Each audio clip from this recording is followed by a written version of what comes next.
안녕하십니까. KR 컨설팅 대표 컨설턴트 이강락입니다. 제가 컨설팅하는 과정 속에서 배운 것들, 또 지혜들을 여러분과 나누는 시간을 갖고자 합니다. 제가 문제해결 기법이란 단어를 썼더니 어떤 분들이 저에게 문제해결 기법이 어떤 것이 있습니까? 어떤 내용이 있습니까? 그게 과연 그게 의미가 있습니까? 이런 어떤 내용의 질문들이 있었습니다. 그래서 여러분에게 이 시간은 경영심 분석 기법들이 어떤 것들이 있는지, 그리고 그 기법들이 우리가 어떤 시사점이 있고 또 우리가 뭘 바라봐야 되는지에 대한 것을 여러분에 설명해 드리도록 하겠습니다.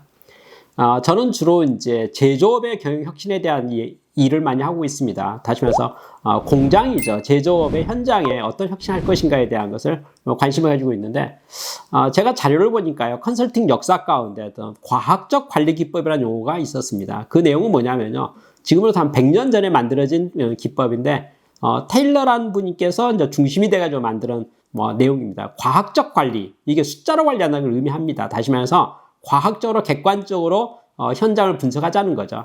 그러면 현장을 객관적으로 분석하려면 뭐가 필요하겠습니까? 측정이 필요한 거죠. 작업 측정이 필요합니다. 데이터가 필요한 거죠. 숫자가 필요합니다. 예를 들어서요, 5와 7과 11이 있는데 5가 좋을까 7이 좋을까 11이 좋을까? 컨디션마다 다르죠. 상황마다 다르죠. 삽의 사이즈가요, 삽의 어떤 물건의 사이즈가 어느 것이 최적인지에 대한 것은 측정해 봐야 되지 않겠습니까? 평가해 봐야 되지 않겠습니까? 평가해 보면 셋 중 하나겠네요. 오른손으로 우상향으로 올라가는 직선이 되거나, 아니면 우하, 좌상이 된다 할까요? 그렇게 되는 직선이 아니면 포물선이 나오지 않겠습니까? 오목한 포물선이나 아니면 볼록한 포물선이나 포물선 같은 게 만들어지겠죠. 그 데이터를 측정해 보면은 답이 나오지 않겠습니까? 클수록 좋다, 작을수록 좋다, 중앙값이 좋다. 그거 어떻게 합니까? 그 판단은 겉으로 보기에는 알 수가 없지만은 정량적으로 평가해 보고 측정해 보면은 어떤 것이 최적인 거를 알 수 있게 되는 거죠. 이제 그렇게 해서 측정해서 작업을 측정해보고 현상을 측정해보고 숫자를 본 다음에 바람직한 숫자를 나타내는 값이 무엇인가를 찾아내는 것이 바로 과학적 관리 기법이라고 말할 수가 있습니다. 내용으로 들어가서 이제 작업 분석하는 거, 작업 측정을 하는 거죠. 시간 관리, 시간 측정, 표준 시간, 다 여기서 나오는 용어들이라고 말할 수가 있습니다. 과학적 관리 기법을 쓴 회사하고요, 쓰지 않는 회사하고는 차이가 있을까요? 큽니다. 차이가 매우 큽니다. 지속적인 개선의 결과로 차이는 무조건 두세 배까지 차이가 나기도 합니다. 그래서 결과적으로는 과학적 관리 기법이라는 것을 배워서 도입한 회사하고 도입하지 않는 회사하고는 어떻게 될까요? 시간이 지나면 드디어 차이가 커지게 되고요. 결국은 과학적 관리 기법을 사용한 회사만이 미래가 보장되고요, 과학적 관리 기법을 사용하지 않았던 회사들 또 도태된다는 것을 생각해 볼 수가 있습니다. 한때는 그게 충분했다고 과학적 관리 기법으로서 마치 경영혁신이 졸업되는 것 같은 느낌이 있었습니다. 근데 그 후에 새로운 이론이 나왔습니다. 그 이론이 뭐냐면 방법 개선에 대한 이야기입니다. 다시 말해서 목적은 하나지만 수단은 다양할 수 있다는 거죠. 아까 조금 전에 말했던 과학적 관리 기법이라는 것은 현재의 방법을 측정하는 거거든요. 현재 하는 방법 중에 어떤 값이 최선인가에 대한 걸 찾는 거잖아요. 근데 사실은 목적은 하나지만 수단은 다양하기 때문에 현재 하는 눈에 보이는 것은 수단 중에 하나라는 거예요. 그러면 더 좋은 수단은 항상 있을 수 있지 않겠습니까? 다시 말해서 뭘 말하겠습니까? 현재 하는 방법을 베스트라고 생각하는 것이 아니고요, 더 좋은 베스트가 무엇인가에 대해서 드디어 방법 개선을 해보는 거죠. 다른 수단을 찾아보는 거죠. 다시 말해서 그동안은 아까 과학적 관리 기법에서 A에서 A-를 만드는 활동이라고 한다면 아예 A를 없애버리고요, 새로운 방법, 목적만 달성하면 되는 거니까 B와 C를 찾는 방법들입니다. 그러한 방법 개선을 만들어서 동작 연구도 해보고 바람직한 해선, 길브레스를 포함해서 많은 분들이 그런 방법 연구에 대해서 방법 개선 연구를 하더니 나중에 그게 정착된 것이 밸류 엔지니어링, V 기법으로 정착이 됐어요. 아까 조금 전에 말씀드렸던 과학적 관리 기법이라는 용어는 IE라고 해서 인더스트리얼 엔지니어링, IE라는 기법으로 체계화되고 정리돼서 지금도 많이 사용하고 있고요. 그리고 방법 개선에 대한 것들은 다양한 어떤 방법 체계화되더니 밸류 엔지니어링, V라는 기법으로서 많이 사용되고 있습니다. 키워드는 딱 하나예요. 목적은 하나지만 수단과 방법은 다양하기 때문에 현재 하는 방법에서 적합하지 않다고 생각된다면 더 좋은 방법, 다른 수단을 찾아보라는 거죠. 그거 대체하라는 거죠. 그러면 그 문제는 해결될 수 있다라고 생각합니다. 방법 개선을 하다 보니까 어떤 생각이면 현상 타파라는 용어들이 나왔어요. 브레이크 스루 띵킹이라는 용어들이 나오기 시작했거든요. 그건 뭐냐면 근본 목적을 추구하라는 거거든요. 다시 말해서 아까 말하기를 과학적 관리 기법에서는 현재 하고 있는 방법 중에 최선의 모습이 무엇인지 최적화를 하라고 표현했다면은 방법 개선에서는 목적은 하나면 수단이 다양하니까 그 수단들 중에서 가장 좋은 수단이 무엇인지 대체안들을 검토해봐라. 그래서 수단을 바꿔라. 현재 하는 방법을 바꿔라라고 말했다면은 브레이크스루 띵킹에서는 뭐 하려고 하는 건데 목적이 뭔데 목적 중심이에요. 목적만 달성하면 되는 거 아니겠습니까? 그렇죠? 그래서 목적에 집중하라는 내용이 브레이크스루 띵킹이라고 정리되어 있습니다.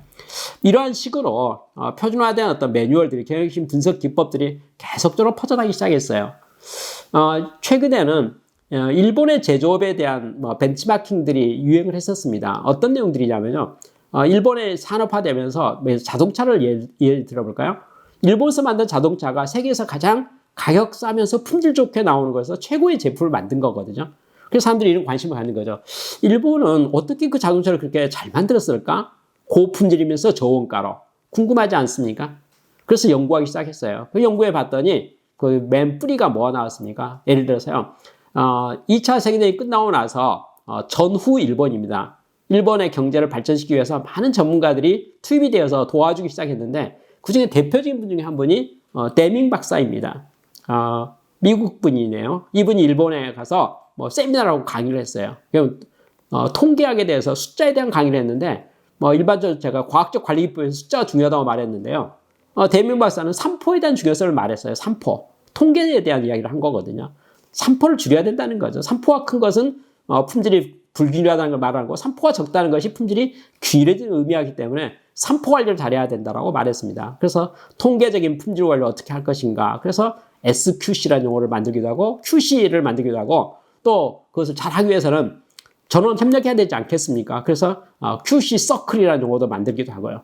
그 다음에 전원에서 토탈이라는 게 하면서 TQC, 토탈 퀄리티 컨트롤 이런 식으로 하면서 품질 관리에 대해서 강화했었죠. 다시 말해서 평균치 관리로서 만족하지 말고 3포 관리를 해야 된다. 흩어짐에 대한 것을 줄여야 된다. 다시 말해서 흩어지지 않도록 해야 된다라고 강조했던 것이 바로 데밍 박사의 어떤 QC에 대한 퀄리티 컨트롤에 대한 어떤 새로운 차원의 이야기였습니다. 3포 관리라고 말할 수 있죠. 3포 관리에 대한 이론들이 많이 연구되더니 드디어 일본을 벤치마킹했던 회사가 있어요. 어딘지 아십니까? 미국의 모토로라사예요. 미국의 모토로라사는 불량률이 1%, 2% 나온 거에 대해서 익숙하게 생각해 있었는데 소문 들어보니까요. 일본의 제조업에서 일본의 동종업계 공장에서요. 100ppm을 한다는 거예요. 다시 말해서 100만 개 중에서 불량이 몇 개밖에 나오지 않는다. 이런 소문을 들었습니다. 미국의 모토로라의 품질 전문가가 생각할 때 그건 도저히 믿을 수가 없는 거예요. 그래서 직접 눈으로 봐야겠다 생각해서 일본에 건너갔습니다. 그리고 벤치마킹을 했죠. 자세히 비교 분석해봤죠. 그리고 나서 인정을 했습니다. 뭘 인정했습니까? 3포 관리의 중요성이죠. 사실 아까 데밍 박사가 보급한 내용이라고 말할 수 있습니다. 모토로라에서의 품질 전문가들 그걸 충분히 받아들였습니다. 그래서 3포 관리를 극단적으로 잘하자라고 생각했어요. 그래서 100만 개 물건 만들더라도 불량률이 한두 개밖에 나오지 않도록 하려면은 3포 관리가 잘 돼야 된다라고 생각한 거예요. 그래서 3포를 의미하는 게 시그마라는 용어를 쓰고 있거든요. 표준 편차가 시그마입니다. 표준 편차, 시그마라는 용어가 편차를 말하고 있는데 6 시그마 운동이라는 용어를 만들어냈어요. 모토로라사에서요. 다시 말해서 규격 내에 제품 규격이 있지 않겠습니까? 규격 내에 3포 값 있잖아요. 3포 시그마 값 표준 편차가 적어도 한 6개는 들어가야 되지 않겠는가 이런 이야기들이에요. 다다익선이네요. 표준 편차 수가 규격 내에 많이 들어간다는 말은 뭐가 되겠습니까? 품질이 균일해진다는 걸 의미하는 것을 말하는 거거든요. 3포 관리의 어떤 극한값을 말하는 겁니다. 사실은 모토로라사에서 6 시그마 기법을 창안하고 만들었을 때는 품질 개선을 위한 수단으로 사용했었습니다. 근데 그 내용을 잘 들여다본 미국의 제너럴 일렉트릭에서는 모든 경영의 품질에 대한 것도 다 중요한 것이 아닌가 생각했어요. 경영의 3%를 줄이는 것도 중요하겠죠. 그래서 6 시그마 운동이라는 것을 어떻게 하면 경영 혁신 운동으로 승화시켰습니다. 다시 말해서 협의의 6 시그마를 광의 6 시그마로 받아들인 거죠. 예를 들어 볼까요? 아까 현장에 불량이 났습니다. 치수 관리 잘해야 되겠죠. 3포 관리 잘해야 되지 않겠습니까? 그런데요.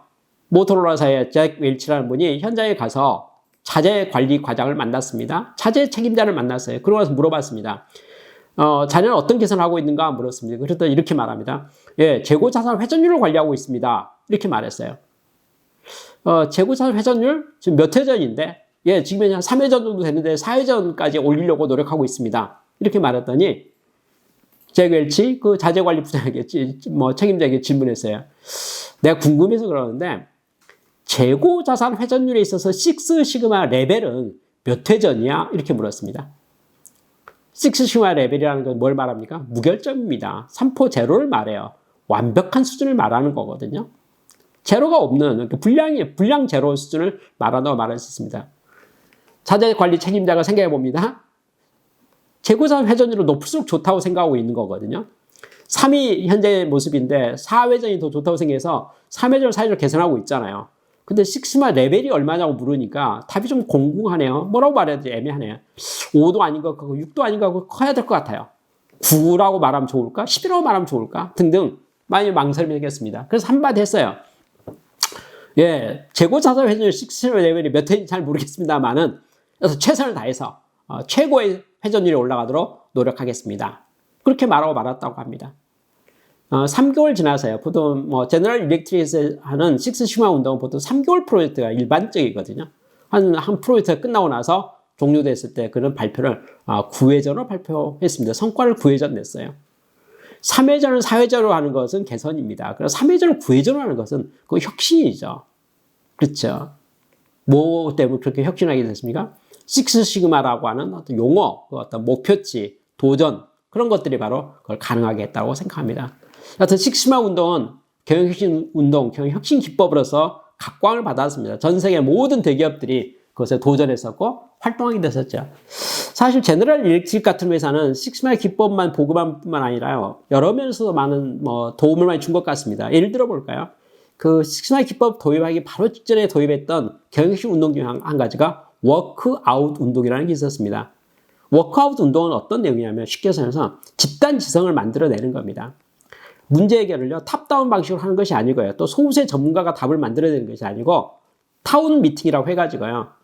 각계각층에 다시 말해서 제너럴리스트에서 불특정 다수 있잖아요. 랜덤하게 각 부서를 대표하는 사람들을 예를 들면 몇 명이라고 한 200명을 모아 놓는 거예요. 그리고 나서 이틀 동안 계속 워크숍 하는 겁니다. 이 문제는 현상이 어떠한 것인지, 이 문제의 원인은 무엇인지, 이 문제를 해결하려면 개선책이 뭐가 있을 것인지에 대해서 이틀 동안 토의를 하는 거예요. 집단으로요. 대그룹으로 토의하다가 대그룹 토의가 어렵게 200명이니까 10명씩 속으로 20개로 나누는 겁니다. 그래서 10명 토의를 하는 거예요. 10명 토의한 결과들에서 20개의 그룹에서 그룹의 리더 한 명씩 나와서 우리 그룹에서 발표되는 또 전체의 발표 공유하는 거예요. 발표하면 의견이 모아지지 않겠습니까? 그 의견을 모아가지고 드디어 뭔가 다음 단계 진행하면서 문제 해결을 하는 것. 집단적 문제 해결 기법이 워크아웃이라고 하는 저널리스트에 썼던 기법입니다. 그 기법은요, 사실은 두 가지 키워드가 존재하네요. 공감대 형성하는 문제하고요. 공감대 형성이죠. 또 하나가 집단 지성입니다. 한 사람의 지혜보다 10사람의 지혜가 더 낫다라고 하는 생각이 바로 워크아웃 운동이라고 볼 수가 있거든요.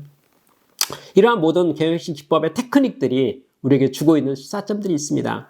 무엇이 있습니까? 이 모든 것은 수단입니다. 무엇을 목적으로 하는 수단일까요? 경영혁신입니다. 다시 말해서 성장과 발전에 대한 어떤 모습이죠. 조직이 성장하고 발전하기 위해서는 어떠한 개선이 필요한 것인가, 또 어떤 해결책이 필요한 것인가에 대해서 들여다보는 내용들이라고 말할 수 있습니다. 이러한 문제 해결 기법에 대한 내용들은, 매뉴얼들은 어떤 사람의 독창적으로 창안해내기도 하고요.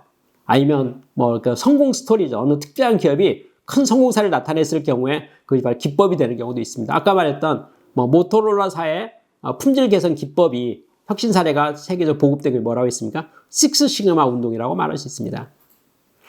반대 경우도 있습니다. 예를 들어서 어떤 물리학자가요, 자기 친구 회사를 방문했습니다. 친구 회사 봤더니 자기가 보기에 너무나 간단한 것들을 너무나 어렵게 풀고 있는 거예요. 다시 말해서 답이 뻔히 보이는데, 우리 이런 말 있잖아요. 바둑 두는 거 있잖아요. 두는 사람 안 보이죠. 훈수는 사람 잘 보인다고 하지 않습니까? 물리학자가 자기 친구 공장에 가서 봤더니 자기 물리학자 눈에는 답이 보이는 거예요. 그렇죠? 그래서 친구한테 말했습니다. 조언했어요. 그랬더니 그 말 듣고 친구가 해봤더니 효과가 있어요. 그래서 이 물리학자가 그것을 정리했습니다. 그래서 만든 이론이 TOC라고 하는 이론입니다. 제약 이론이라고 알려져 있는 기법들이죠. 이런 기법들도 아까 그렇게 어떤 착안을 통해서 탄생되기도 합니다. 문제 해결 기법들 다양하게 있습니다. 수백 가지가 있습니다. 어찌 보면 수백 가지라는 것은 제가 아는 문제 해결 기법의 단어가 개수가 수백 개라고 말하는 건데 제가 모르는 것도 엄청 많지 않겠습니까? 그럼 뭐라고 말할까요? 수천 가지, 수만 가지의 문제 해결 기법이 있다고 생각합니다. 이 모든 것은 수단입니다. 그렇죠? 문제 해결하는 수단이죠. 문제 해결 기법이라고 하는 것은 절대로 목적이 아니기 때문에 수단이기 때문에 그걸 활용해서 문제를 해결하는 것이 중요하다고 생각합니다. 다만 중요한 게 하나 있습니다. 스텝 바이 스텝이라는 용어입니다. 어떤 문제 해결하더라도 문제라고 하는 것은 소멸되는 건 아닙니다. 현재 눈에 보이는 문제 해결돼서 중요도가 떨어졌다는 걸 의미하는 것이지 문제가 없어지는 건 아니죠. 다른 문제가 또 나오지 않겠습니까? 또 그걸 해결하면서 스텝 바이 스텝으로 성장 발전하는 것이 마땅하다고 생각합니다. 제가 컨설팅을 시작할 때 당시에 1992년도에 활동할 때는 제가 공장 혁신을 할 때 가장 많이 사용했던 테크닉과 문제 해결 기법은 3정 OS라는 용어였습니다.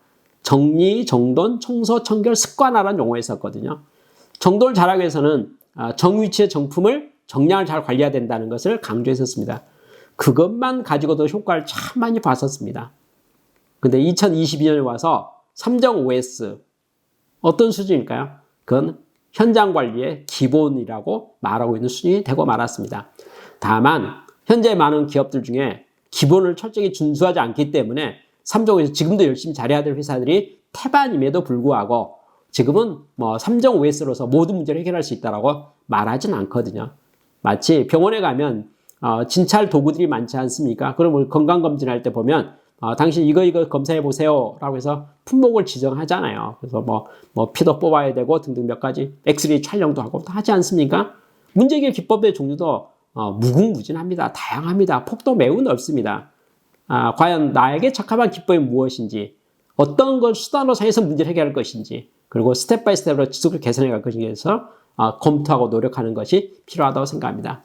저는 오늘 여러분에게 문제 해결 기법들이 어떻게 구성되어 있고 어떤 내용들이 있는 것인지, 그게 우리가 어떤 시사점이 있는지에 대한 것을 말씀드렸습니다.